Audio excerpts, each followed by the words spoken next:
अगर एक औरत सच में अपने शौहर को समझ ले तो टूटता हुआ रिश्ता भी जन्नत बन सकता है।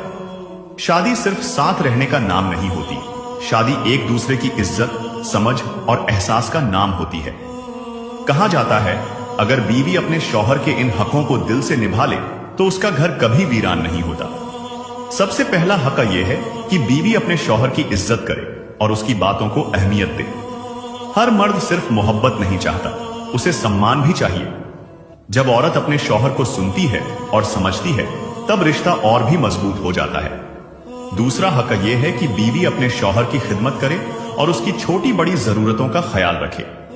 खिदमत मजबूरी नहीं होती बल्कि मोहब्बत की सबसे खूबसूरत पहचान होती है जो रिश्ते को और गहरा बना देती है। तीसरा हक यह है कि जो बात गलत ना हो, जो रिश्ते को जोड़ती हो, उसमें बीवी अपने शौहर की बात माने। ऐसा करने से औरत छोटी नहीं बनती बल्कि उसका रिश्ता और मजबूत बनता है। चौथा हक यह है कि शौहर सामने हो या दूर, बीवी हर हाल में उसकी इज्जत और उसकी आबरू की हिफाजत करे।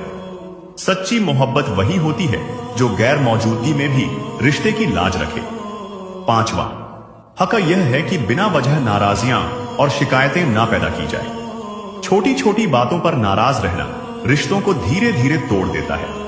समझदार बीवी वही होती है जो अपने शौहर की परेशानी में उसकी राहत बनती है। छठा हक यह है कि बीवी अपने शौहर की भावनाओं को समझे और उसकी दिली और जिस्मानी जरूरतों का एहसास रखे, क्योंकि मोहब्बत सिर्फ शब्दों से नहीं बल्कि एहसास से जिंदा रहती है। याद रखिए, जहां औरत समझदारी से रिश्तों को संभालती है वहां मर्द पूरी जिंदगी साथ निभाता है।